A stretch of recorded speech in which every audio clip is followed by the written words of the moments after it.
warahmatullahi wabarakatuh.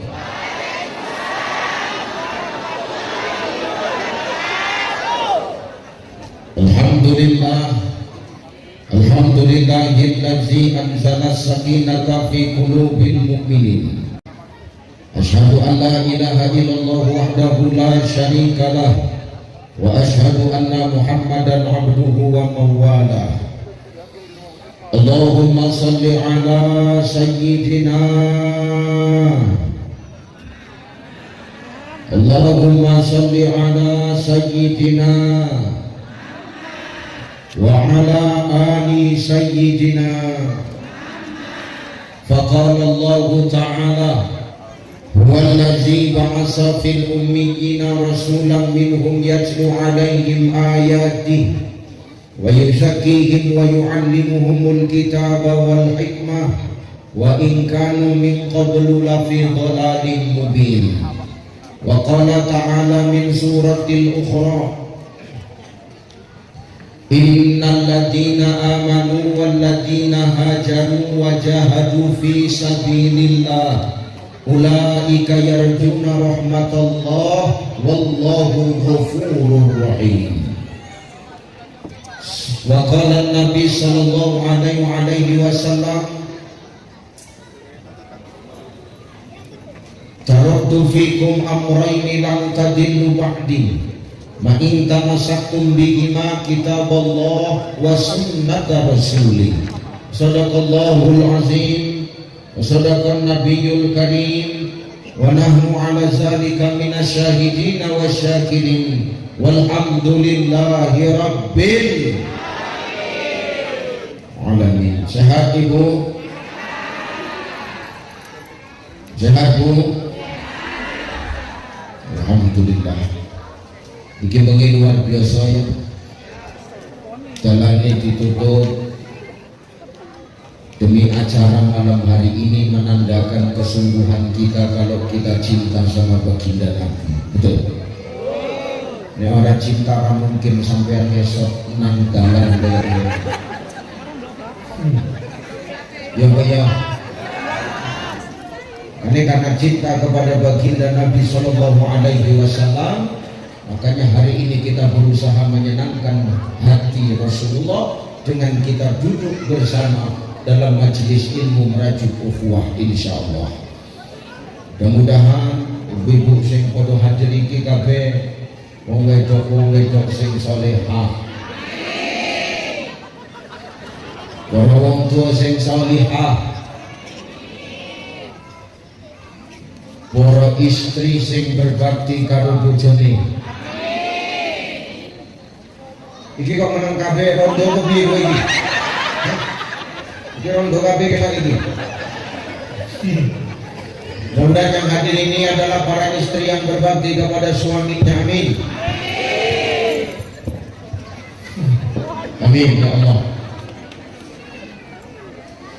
Di luar biasa ya Bu. Aku seakan-akan bengi kesel dan capek tenang. Ya benar Bu. Mandi aja mandi teman. Setengah luru baru sampai nang Kuala Namu.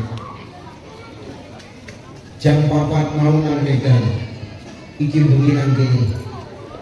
Aku nek gak mikir no sesuk angsuran jatuh tempo gak teko.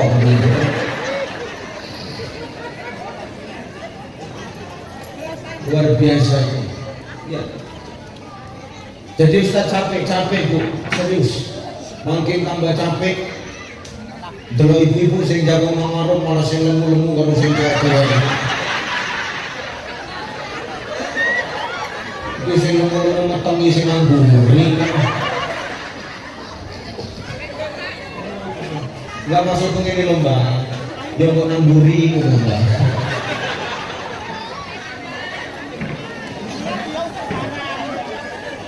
Ustaz, apa kau ngejek kami yang tua-tuanya?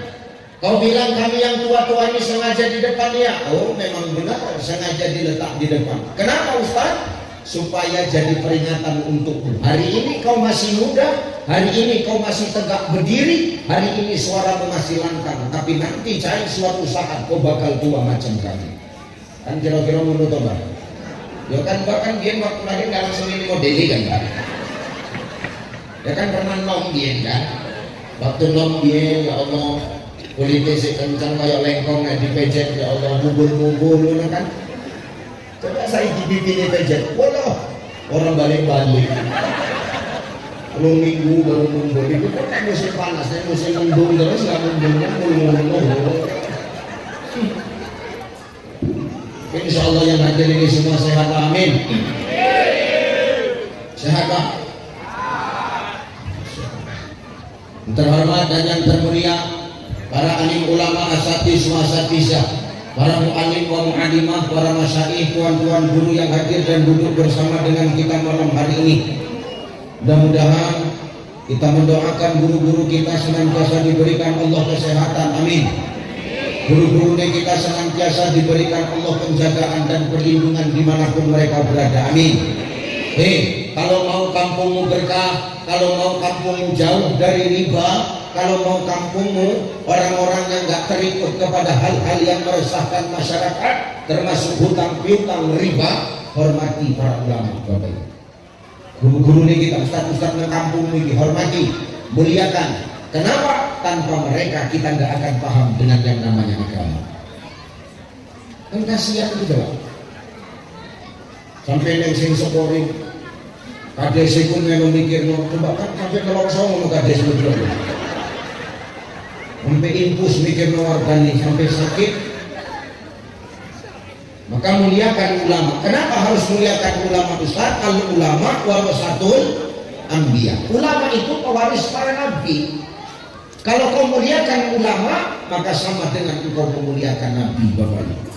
Kalau sudah kita muliakan guru-guru kita, la fatahna alaihim barakatin minas samai wal ard, maka keberkahan dari langit dan bumi akan datang untuk kampung kita ini. Amin. Hati. Maka itu kewer-kewer kan. Senumpang Pak Kereta itu kan, sehingga teko pintu ngarep kowe metu teko pintu mburi ngono kan. Ngono kan? Lagi cegat nang pintu mburi kowe metu teko pintu ngarep ngono. Warung mburi dicoba kowe berpikir sudah metu. Boleh itu Ustaz, haram. Wa ahallallahu al-bai'a wa harrama riba. Allah menghalalkan jual beli dan mengharamkan riba. Haram Ustaz, haram. Mampus betul. Gak peduli aku kok. Yang penting yang sentak sampainya bener kok. Arek kowe terima apa ora terima terserah. Ya aku diundang nantinya kalau kan nyampe ke sing bener kok. Iya apa ya? Ya terima. Tapi Ustaz kok kasar, iki gayaku. Nyarek sing lembut-lembut sing umur 87 buat seru. Wong ceramah kita keras saja kadang-kadang nggak didengar, apalagi kita lembut-lembut, alah makin dipijak awaknya. Nah, benar Pak ya? Karena luar biasa kok, hati-hati jangan sampai kau terjerat riba, nggak akan ada yang namanya keberkahan dalam hidup. Ma'uzur, udah nggak usah tengok-tengokan kau udah. Nggak usah dengar kau kalah, kau pun juga nggak usah. Udah tengok aku aja. Ini malam Senin, besok Senin jam 9 itu kumpulan makan lagi bisa.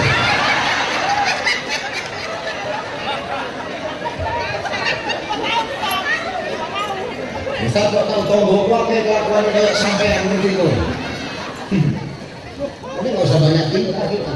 Lebih bagus sedikit tapi barokah daripada banyak jauh dari keberkahan Allah. Gak akan nikmat hidup ini. Turun itu gak akan nikmat. Kelisian, makan murah pengen apa? Ada riba yang di belakang. Hati des, tanggung jawab nih des. Gak usah celingak-celinguk gue. Betul kan? Kita tanggung jawab kita des, bagaimana caranya menertibkan masyarakat tuh. Bikin mau gak ngeri jadi kades. Tuh, terhormat Bapak Kepala Desa Bogor.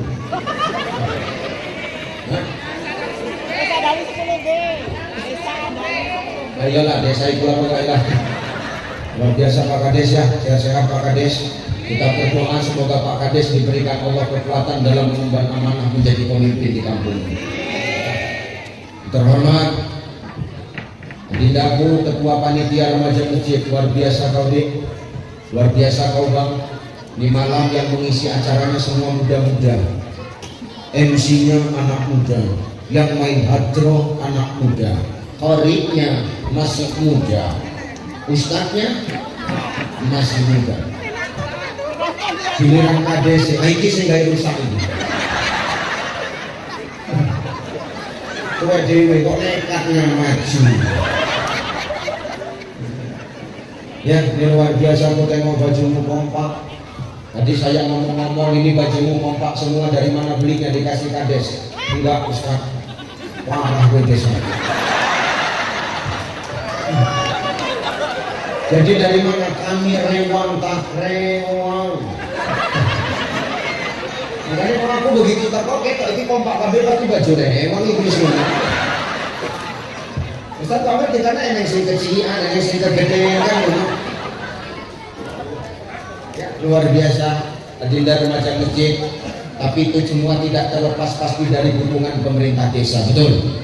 Kalau nggak ada Pak Kades nggak jalan juga itu, ya kan? Terhormat Bapak Babin Kamtipmas, selamat sehat Pak. Terhormat Abang Anda Babin Sa, sampai ulur ini, yang si tolongmu si tolong.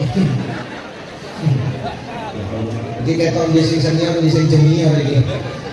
Sehat Pak Babin ya. Kalau sudah ada Pak Babin, Babin Kamtipmas, Babin, saya insya Allah kampung bakal aman, amin. Tadi beliau baru curhat, baru ngobrol. Kalau beliau baru membubarkan geng motor ya Pak Kades ya. Tolong, dengar, ini bukan hanya tugas para Babin Kamtipmas dan Babin saja. Bukan tugas Pak Kades saja. Ini tugas semua masyarakat Bapak Ibu. Kalau cuma Pak Kades, Babin Kamtipmas sama Babin saja yang bekerja, gak akan habis itu semua. Makanya tugasmu selaku orang tua hari ini apa? Awasi anak-anakmu, tengok pergaulannya, jangan sampai anakmu terjerumus kepada pergaulan yang condong kepada dekadensi moral. Apa dekadensi moral itu Ustaz? Dekadensi moral itu artinya kemerosotan moral. Hati-hati ya Bu, kasihan bapak-bapak aparat yang dibantu yang yang hormat. Siapa mana sih betul? Kadus apa? Ini kadus saya. Di baju putih kadus. Masya Allah. Terus kadus. Oh pompa baju hitam putih memang kadus. Tidak cocok. Dan saya Pak Kadus ya. Jadi kadus harus amanah. Jangan jadi kadus kita nggak amanah. Ini kadang ada kadus nggak amanah. Data bantuan yang dapat keluarganya semua.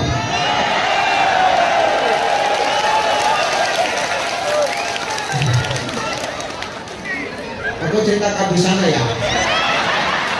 Enteku, menjadi orang. Cuman kan kadus kono kalau kadus ini naik bintek serupa bareng itu masalah. Nah saya Pak Kadus ya, seolah amanah. Bang siapa yang mengundang saya, ini yang nelfon saya, Ketua BKM, orang tuaku, samping Pak Kades, saya sehat, tokoh agama, tokoh masyarakat, tokoh adat, tokoh budaya, hadir semua hari ini. Kita berdoa, mudah-mudahan yang hadirnya orang-orang yang dapat barokah, pulangnya dapat pahala, amin. Jadi hadroh, Masya Allah, luar biasa. Ya, nggak usah kita cekek anak gue. Mau sehat ya. Nggak usah rebutan, sitok, nggak usah rebutan mana. Sudah, siapa mana saya kalau mati ngomong, tujuh tangan. Mama penting. Ayo ngaji ya. Ibu bapak yang dimuliakan Allah Subhanahu wa Ta'ala, ingat, hidup ini tidak pernah terlepas dari yang namanya ujian Bapak Ibu. Betul? Orang yang hidup pasti diuji oleh Allah. Manusia yang hidup pasti diuji oleh Allah. Itu pasti. Wong urip diuji karo Gusti Allah, nek gak gelem diuji karo urip, selesai. Simpel tak? Iya Pak ya. Orang hidup pasti diuji, kalau nggak mau diuji nggak usah hidup. Rumus Pak. Kenapa manusia hidup itu diuji? Karena memang itu janjinya Gusti Allah. Apa kata Allah? Nggak usah gimana, jangan. Saya harus ketemu kan menangis jangan. Dilarang nggak bisa. Itulah kelakuannya Bapak Indian yang ngomong jangan. Yang anak ikut cicilan berarti dia Bapak ikut cicilan berarti jangan mas. Jangan mas. Tekan ujung terus. Kalau ada anak-anak yang recok di masjid Pak BKM, ini pesan Pak BKM. Kalau ada anak-anak yang recok di masjid yang berisik di majelis ilmu, jangan kau marah. Kenapa Ustaz? Karena kata Sultan Muhammad Al-Fatih, penakluk Konstantinopel, beliau mengatakan anak-anak yang recok di masjid, anak-anak yang berisik bermain di majelis ilmu, itu tandanya malaikat gembira. Iki kecil itu malaikat namping, nggak usah dimarah, nggak usah mau marah wajib. Nek pas mau marah, rupanya jemaah ini malaikat Israel kan dicekek lah. Jangan. Enggak dimateni beda sama. Enggak boleh dibentak-bentak, jangan. Hei, duduk. Itu enggak boleh. Itu contoh. Itu contoh.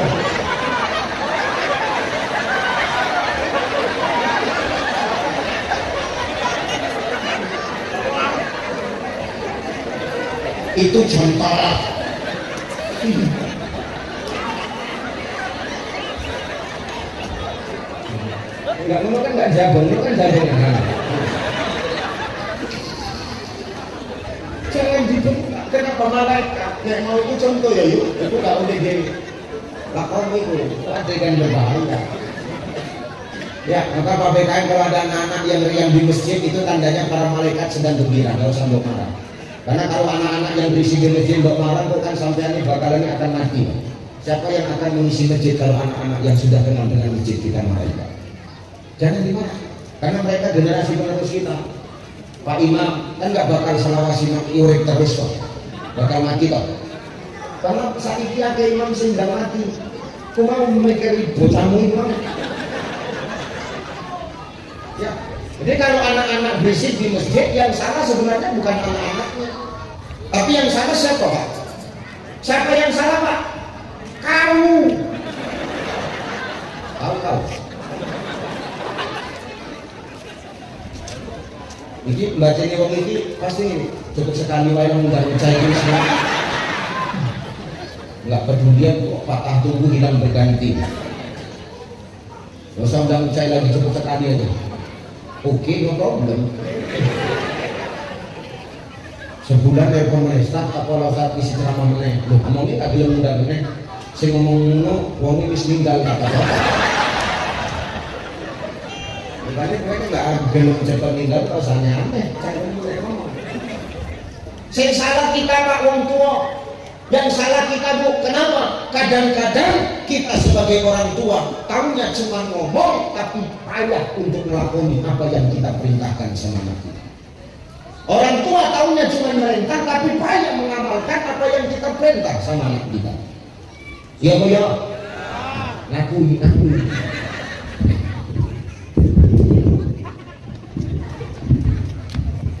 Memang kok lah. Memang aku ngapa? Tekon pun salah. Maka hati-hati, jangan jadi orang tua itu yang taunya cuma perintah tapi nggak tahu melaksanakan apa yang kita perintah sama anak kita. Jangan. Berarti kita orang tua yang enggak. Apapun ceritanya, anak pasti akan mencontoh sedikit banyaknya apa yang dibuat orang tuanya. Wong tua ini kayak sutradara tuh Pak. Wong tua ini kayak sutradara. Sutradara itu kan tugasnya ngarahno tuh. Ngarahno kowe kok acting ngene yo, engko kowe dadi wong apik, engko kowe perane dadi wong sing jahat, engko kowe perane dadi ustate, engko kowe dadi premane kan ngono. Iku sing ngarahno sapa? Sutradara. Nah jadi kita orang tua ini adalah sutradara kehidupan bagi anak-anak kita. Kita mau menjadikan anak kita adalah orang-orang yang dekat dengan agama atau anak-anak yang jauh dari agama, itu tergantung kepada kita selaku orang tua. Makanya Nabi ngomong ibda binafsi, awalkan dari diriku Kang. Yo Kang, perlu lihat nih. Makanya hidup itu ujian. Nggak ada manusia yang hidup ini nggak diuji, semua diuji kok. Ibu diuji nggak? Apa ujianmu? Ya salah satunya mekar. Coba ujiannya sampai apa Pak? Oke, ngadepi malampir saya nyayu mekar itu pun ujian Pak. Semua kita diuji, bapak diuji, ibu diuji, saya diuji. Saya diuji tak? Diuji Pak. Gak ada orang hidupnya gak diuji. Ujiannya Ustaz apa? Ki, fotoku. Salah satu ini sepandu gede kurang gede. Oh, di Pampang. Bangga kita. Barangkali ini rebutan di kandang ayam ini. Itu bisa ngincer nih. Siswa awak lewat ini wes jadi tutup warung bensin, jadi tutupan kandang ayam, cemah-cemah. Ini sepandu jatai sopong kok sini. Kenapa hidup ini diuji Ustaz? Kenapa manusia hidup itu diuji sama Allah? Karena memang janji Allah, Alladzi khalaqal mauta wal hayata liyabluwakum ayyukum ahsanu. Tidaklah menjadikan mati dan hidup itu adalah sebagai ujian Bapak Ibu. Makanya Allah menguji kita bukan karena Allah benci dengan kita, bukan karena Allah nggak sayang sama kita, bukan karena Allah nggak open sama kita, tapi karena apa? Justru karena Allah cinta dan sayang kepada kita, Allah peduli, Allah open kepada kita, makanya kita diuji oleh Allah. Kalau ada ujian berarti kan ada aturan Pak. Nah aturan ini yang berlaku kepada kita sebagai makhluk Allah. Ngaji kita citi wae. Itu kalimat liyabluwakum itu Bapak Ibu dengar. Itu kan artinya ujian. Itu di dalam kitab Zuhdatut Tafasir min Fathil Qadir. Itu yang ngarang Dr. Sulaiman Al-Asqar. Jeneng kitabnya Zuhdatut Tafasir min Fathil Qadir. Saya ngarang Dr. Sulaiman Al-Asqar. Beliau menafsirkan kalimat liyabluwakum itu Bapak Ibu artinya ujian, dan ujian itu hanya bisa dirasakan oleh orang-orang yang punya iman. Jadi kalau orang hidup di dunia ini punya iman, maka dia akan menganggap hidup ini sebagai ujian. Tapi nek menungsa urip gak punya iman, ra pernah kenal ibadah, maka dia gak akan pernah menganggap hidup ini sebagai ujian. Itulah orang yang suka-suka dalam hidup ini. Sing penting urip, sing penting mangan, perkara sing dipangan halal apa haram belakangan. Ki wong sing gak duwe iman, kenapa? Dia nggak menganggap hidup ini ujian. Dia lupa bahwasannya setelah kehidupan dunia yang sesaat ini ada kehidupan yang lebih kekal, yakni kehidupan akhirat. Ya Bu ya, Pak. Kira-kira nyambung nggak ngaji ini? Nyambung kan Bu?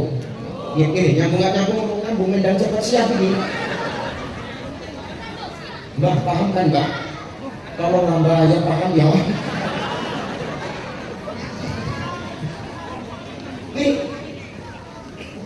Maka orang yang punya iman dia akan hati-hati dalam hidup. Kenapa?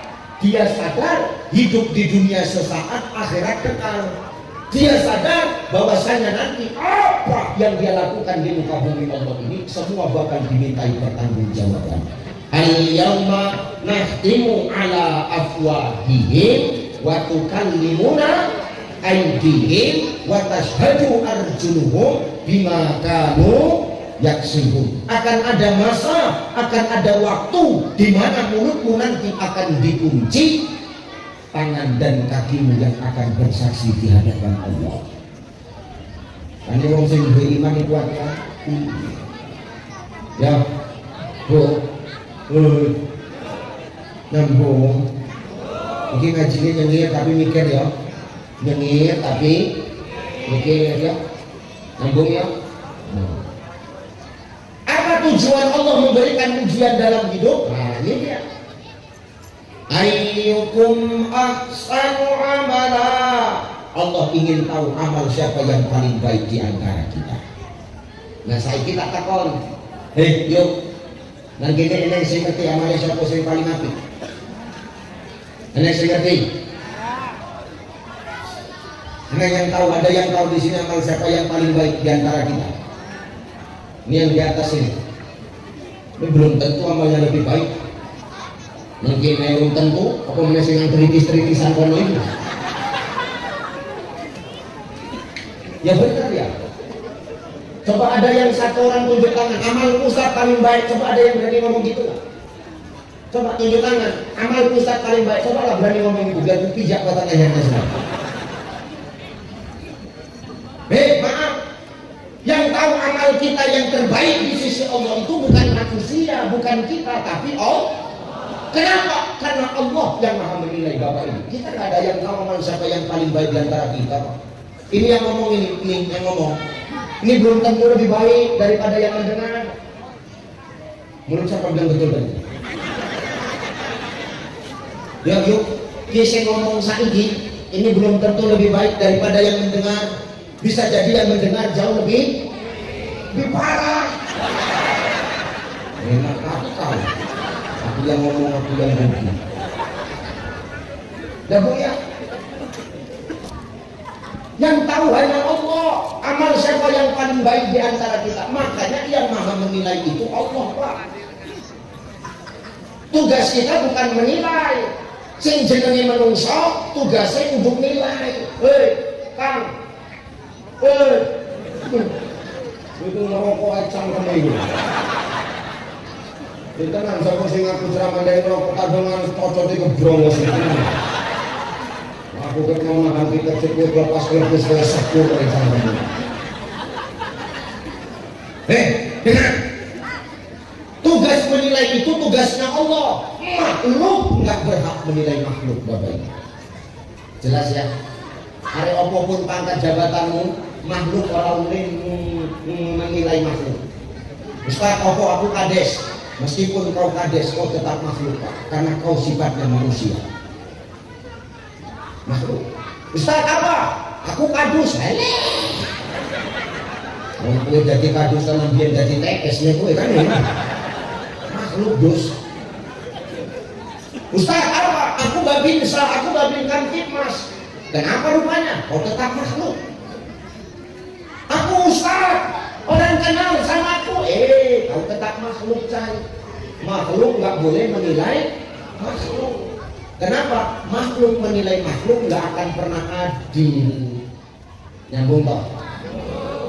Nek menungso nilai menungso nggak bakal adil. Menungso menilai menungso bakal pilih kasih. Loh ya, melakno. Maka makhluk gak berhak menilai makhluk. Yang maha menilai cukup Allah. Jadi tugas kita sebagai makhluk, tugasnya apa Ustaz? Tugas kita bukan menilai, tapi tugas kita adalah saling mengingatkan. Nyambung toh? Bukan saling menilai, tapi saling mengingat.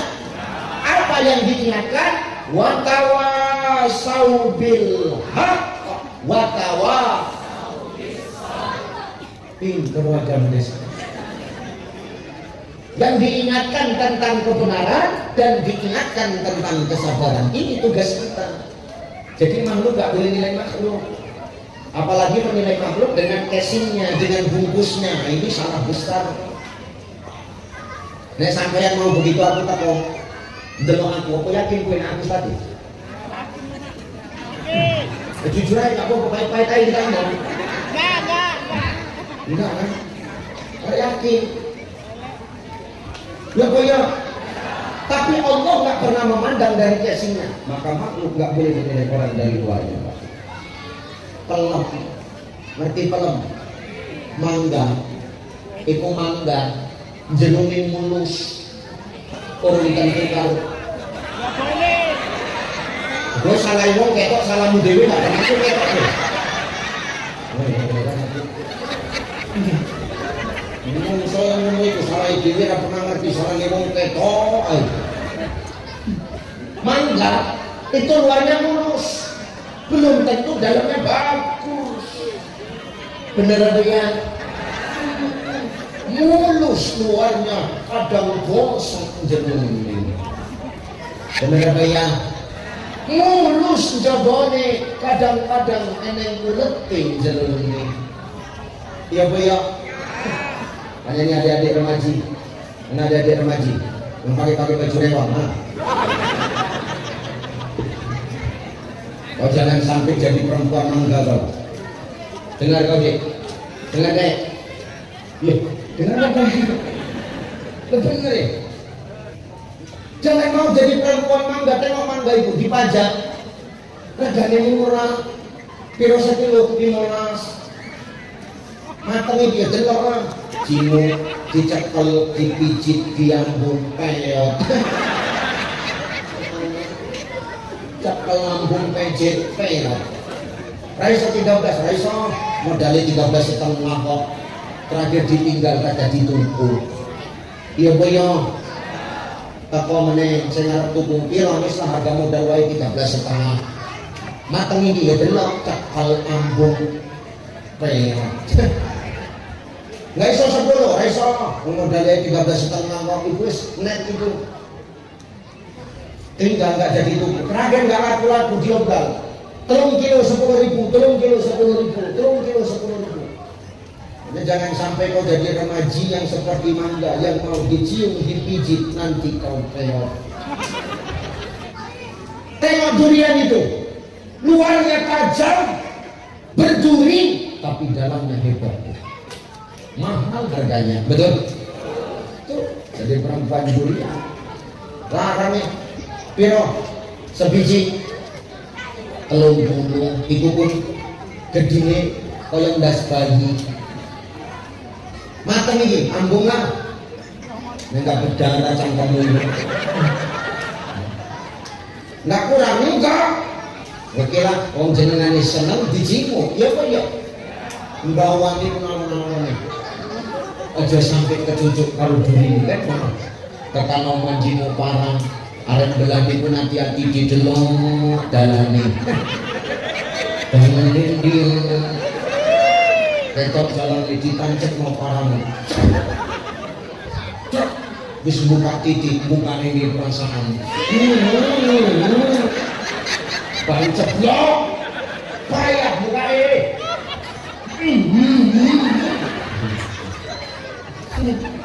wangi, manis, pahit, lemak, wong kabeh seneng. Jerue lembut, luarnya tajam, maka casing itu tidak pernah menentukan isi saudara. Jangan kita suka menilai orang dari penampilan. Iku wong saleh iku status saya.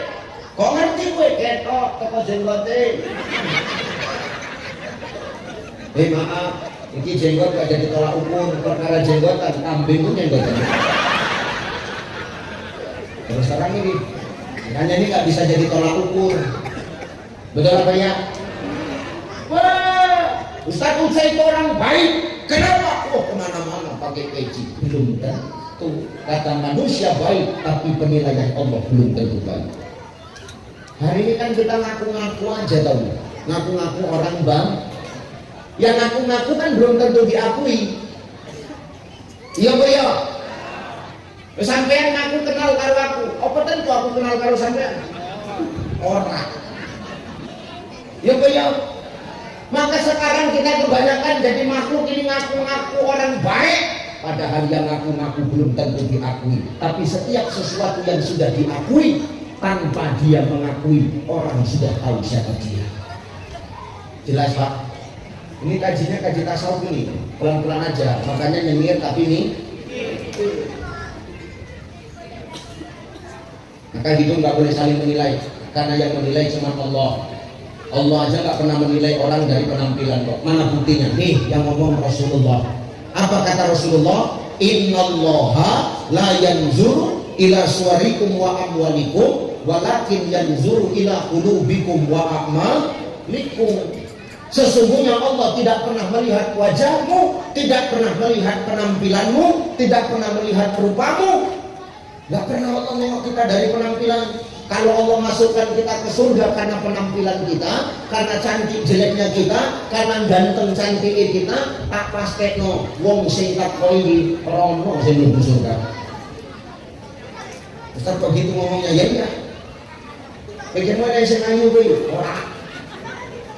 Mun sing kritis-kritisan ngisor pokok melinjo kok ngobrol. Mereka sing cantik. Bapak-bapak ya kok pikiran yang sing ganteng kuwi Pak ora. Makanya kalau Allah memasukkan hambanya ke surga karena penampilan, karena cantik gantengnya, kita nggak ada yang masuk surga.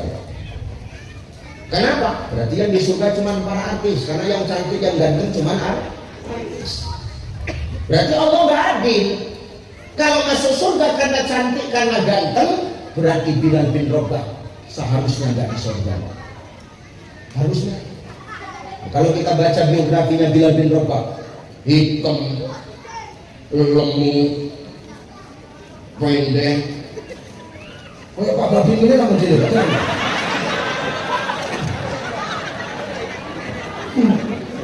Potongan ini. Tukang kuli panggul nang pajak, kenapa? Budak dia, hamba sahaya. Tapi maaf, Allah tak memandang rupanya, masih hidup Bilal bin Rabah, tapi sendalnya, selopnya sudah terdengar sampai ke surga. Hebat gak? Sekarang aku tanya, ini yang di atas ini Pak Kades, sepatumu keturunan surga? Berat. Bapak bisa sepatu PDL-mu bisa dengan surga? Gue nenggo. Bapak bintang Timas, sepatumu sudah terdengar di surga? Tuh, selopku, sendalku yang ku bawa ceramah kemana-mana sudah pasti ada di surga. Sudah pasti ada di surga. Enggak, kok sok tahu kan sih kan? Belum tentu. Tapi hebatnya Bilal bin Rabah, dia tidak cantik, tidak ganteng penampilannya, tapi dia bisa mencuri hati Allah. Dia bisa merayu Allah sehingga apa? Masih hidup orangnya, tapi sudah terdengar di sorga sendal yang dia pakai. Ya Bu ya, makanya nih orang jangan dari penampilan, belum tentu orang yang hari ini kita tengok masih hobi mabuk, masih hobi judi, urung gelem nang masjid, belum tentu dia lebih buruk daripada kita. Bisa jadi ketika dia dapat hidayah, dia bisa jadi lebih baik daripada kita. Benar apa ya? Ini yang ngomong Allah Pak. Kan ini bagaimana kesempatan untuk merefleksikan diri dan perbaikan diri kan gini. Ini kan wajah mikir ini Pak. Bahwasanya Allah selalu memberikan kesempatan kita makhluknya dalam berbagai hal.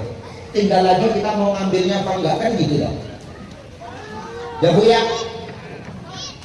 Kalau sudah orang yang bergajul, yang ahli maksiat sekalipun ketika dia dapat hidayah, bisa jadi dia bakal lebih baik dari kita. Karena Allah yang ngomong, kalau sudah hambaku ku kasih makhlukku ku berikan hidayah, maka tidak akan ada satupun yang mampu untuk menyesatkan. Tapi kalau hatinya sudah tersesatkan, takkan ada satu makhluk pun yang mampu untuk menolongnya. Makanya sing dibelok karo Gusti Allah itu bukan kita yang sekarang, tapi nanti akhir dari kehidupan kita.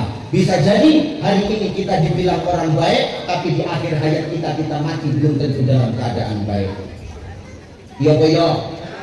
Ya Pak ya, biar takon aku lebih apik jadi mantan wong apik, jadi mantan orang baik apa mantan orang jahat? Hah? Mantan orang jahat, kenapa dulu jahat sekarang baik? Kalau jadi mantan orang baik, dulu baik sekarang jahat. Ini sekarang aku tanya lagi, mana lebih bagus? Mantan ustaz apa mantan bandit? Oke, nggak apa-apa, mantan bandit, nggak masalah. Namanya pilihan. Jadi sekarang aku tanya lagi, mana lebih bagus? Ustaz jadi bandit, apa bandit jadi ustaz? Oke, no problem guys. Namanya hidup pilihannya kan. Aku terima itu kok. Mana lebih baik? Ustaz mati di hotel apa bandit mati di masjid? Bandit mati di masjid. Oke, nggak masalah loh. Orangnya gampang loh, nggak masalah. Cuma setelah Pak polisi olah TKP ya baru konangan. Ustaz itu memang matinya di hotel, tapi mati dalam keadaan sujud ketika sholat qiyamul lail. Bandit itu memang mati di masjid, tapi mati dalam keadaan mencuri kotak infak di pengajaran sekampung. Nggak kok ketoknya sampai itu jolim tenan kalau aku masih nolak orang. Enak gue. Makanya hidup jangan suka menilai orang dari penampilan. Jangan pernah suka menilai orang di saat dia yang sekarang. Kenapa? Ya mukallibul qulub, sabit qulubana ala dinik. Allah yang maha membolak-balikkan hati. Hari ini bisa jadi dia belum baik, tapi nanti ketika dia dapat hidayah, dia jauh lebih baik daripada kita hari ini, Pak. Inilah kesempatan yang Allah kasih sama kita. Selagi kita hidup, manfaatkan kesempatan kita untuk berbuat baik. Kenapa? Karena kita nggak pernah tahu amal kebaikan mana yang akan membawa kita ke surganya Allah Subhanahu. Ustaz, aku rajin sholat. Kenapa rupanya kau rajin sholat? Udah pasti aku ke surga, Ustaz. Belum tentu. Tergantung niatnya. Sholatnya niatnya apa? Main dia ngomong api, main dia ngomong rajin ke masjid. Wah, berarti niatnya karena manusia, bukan karena Allah. Coba. Ngomongnya sholatnya wong Tanjung Morawa itu. Paham kali ya. Delok-delok imam misi. Pemene tidur menerek poso. Iku ndelok sapa sing imam tarawih sing. Sipolan suwi ora usah. Kalau gini kan kono sih. Dengan ini tarawihmu berapa rakaat gini kan? Hah? 11. Ya masalah loh, 11 ada 23 itu urusanmu. Mau 11 benar, mau 23 nggak salah. Yang salah yang mana? Ya bojomu itu.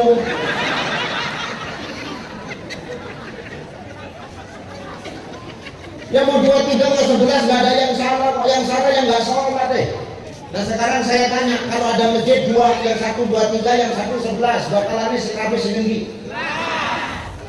Ini kelakuan masyarakat Indonesia. Sing 11 kali loro, sing sitok imami kenceng, sing sitok imami suwi di sing laris. Ya 11 rakaat imami suwi, yo nyotok. Yang kadang imam ini sok paten, jijik juga kan. Tentang suaranya cantik, napasnya panjang, angkat takbir sampai semenit lebih.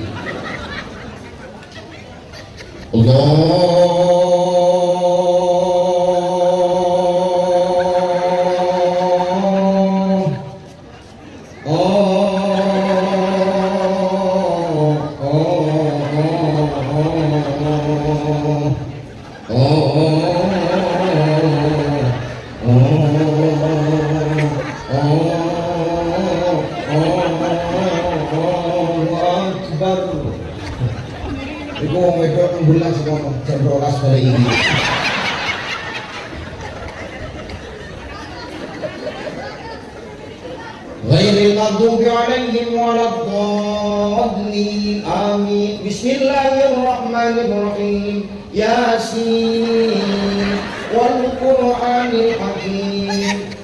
Mengandung ketenangan. Tak ngomong gak usah sholat gini musuh. Pusing bengkel. Ngomong ngajak ini. Terus tak ngomong gini kami sendiri, memang sebelah tapi sendiri. Karena kami sok paten cici aku kok. Jadi biar tahan gimana lah. Berapa aturan tengah-tengah nggak mungkin yang kali doang. Makanya kalau ngomong itu ngomong kok sama matangnya itu. Jadi dia solusinya itu pindah piye juga ada sing kencang. Ya wis aku sing salah ku melu kuwe wae ya wis sesuk melu. Lah susul kok ora ngaku, susul mah ya wis sesuk bar buka ya ya. Jadi nek sing kan bengi iki piye kan ki wae lah aku cuma sampeyan naik terserah. Mau buka bermangan roti kelatak kok. Lepas wis kelirang piye, buat namanya mengurangi kesana buri. Jadi so pindah-pindah, si so pindah masjid lain. Pas pindah masjid lain, imam sing ngake pindah rono.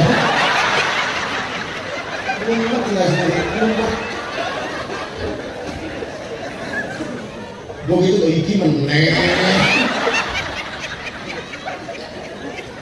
Iki meneh. Sing imam krungu, oh arek cepet kowe dengar lagu. Dendam imam. Dibanti Fatihah sama nafas ya. Allahu Akbar. Bismillahirrahmanirrahim. Alhamdulillahirabbil alamin arrahmanirrahim maliki yaumiddin. Caci ayo terus.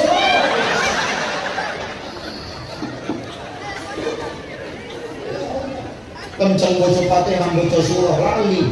Bismillahirrahmanirrahim.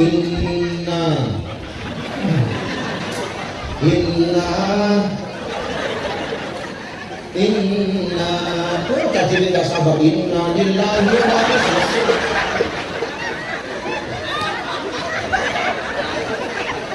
Macam-macam.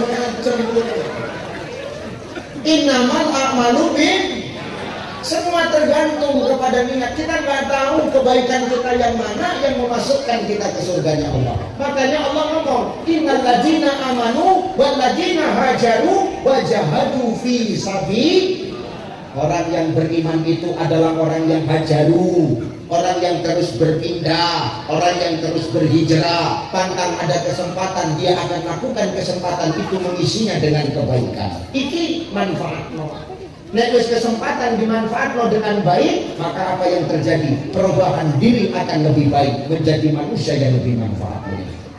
Innal ladzina amanu wal ladzina hajaru wa jahadu fi sabilillah. Dia istiqomah di jalan Allah, ulaika yarjuna rahmatallah, maka rahmat Allah pasti akan selalu datang kepada dirinya. Kalau rahmat Allah sudah datang, Pak, wallahu ghafurur, maka ampunan dan sayangnya Allah akan kita rasakan. Tanpa jaluk batin lain, Allah bakal ngabulno. Bapak ya, hanya jangan pernah menilai orang itu dari dia yang sekarang, karena ketika dia dapat hidayah, bisa jadi dia jauh lebih baik daripada kita. Are you understand? Langsung murah, so Inggris pun. Allah nggak pernah memasukkan ke surga makhluknya dengan melihat ganteng atau cantik. Kalau perkara ganteng cantik baru masuk surga, maka yang di surga cuma habis. Sahruka, Salman Khan, Andi Barang, aku. Itu aneh dengan bumi. Rumah manis. Allah nggak melihat penampilan. Wa amwalikum, dan Allah tidak melihat berapa banyak harta kita, karena Allah tak pernah menilai orang, memasukkan orang ke surga karena banyaknya harta. Berapa banyak orang yang banyak harta, bukan di surga tempatnya, tapi malah di neraka. Mana buktinya? Korun di neraka, Namrud di neraka, Sa'labah di neraka, Fir'aun sampai sekarang jasadnya masih utuh, dihinakan Allah. Supaya apa? Bisa kita ngejek-ngejek. Ternyata harta tidak menentukan kita masuk ke surga Allah.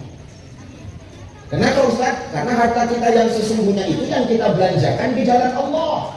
Nek harta sing mbok simpen-simpen itu ora nang artine nek gak pernah sampean belanjakno nang dalan Gusti Allah. Simpen-simpen terus masih.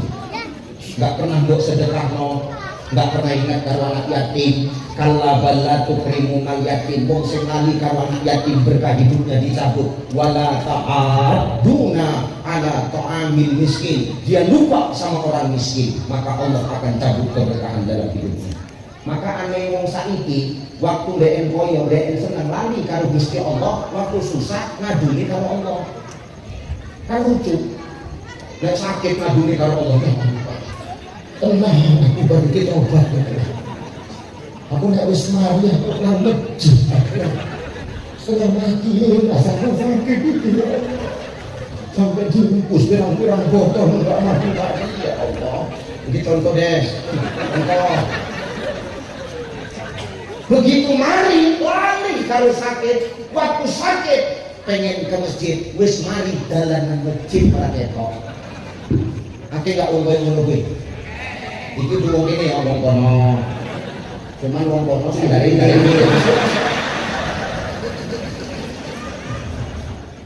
maka Allah akan berapa banyak harta kita, maka jangan kau simpan hartamu, nggak akan bisa menolong. Yang ada malah bahan jadi rebutan ketika kita sudah mati. Harta gono gini, nah itulah. Kenapa ada harta gono gini? Ya itu mau gono sing ngedrek, gini sing brondol. Makanya ini harta gono gini. Nah iso kita urip iki dadi wong kaya, mati nggak usah ninggal warisan. Itu prinsip urip iki. Tenang. Ake hartaku, ake warisanku, tapi maaf ketika aku mati, aku nggak mau tinggalkan warisan. Jadi semana maksudnya Ustaz, kabeh tak gawe jenenge bojoku. Lu tenang Pak, kan sudah saya hibahkan. Maka saya mati nanti udah nggak nanggungkan apa-apa. Dalam kitab Al-Fiqhul Islamiyah wa Adilatuhu karangan Syekh Wahbah Zuhaili ada 2 azab bagi orang yang meninggal ketika dia nanti belum membagi warisan dan harta hutang kita. Cemana itu Ustaz? Nanti lah aku diundang lagi, nggak sekarang itu. Itu ada babnya lagi Pak, jangan sekarang, enak tadi kau semuanya sekarang.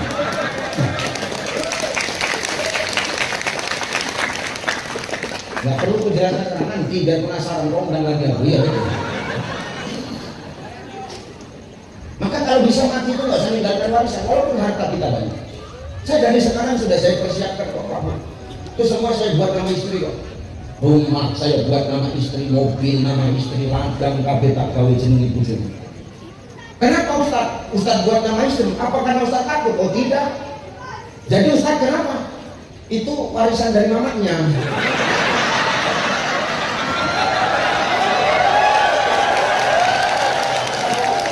Kalau jeneng DN, aku sih boleh enak tenang guys.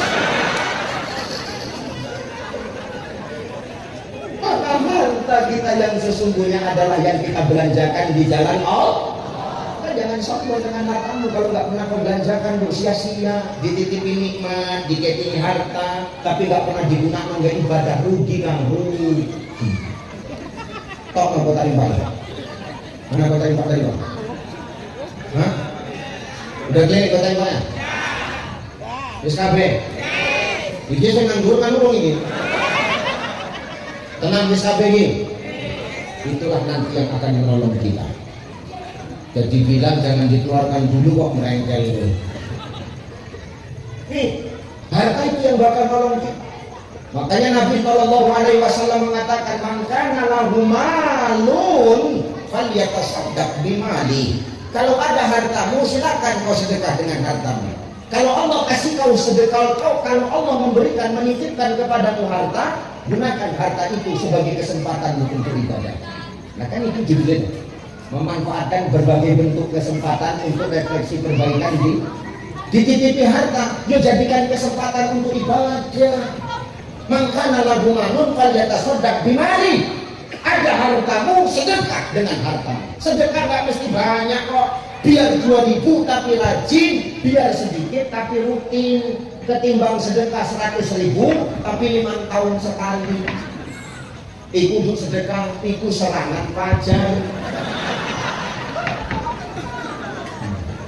Ini dilut mana lagi Pak? Dilut mana lagi?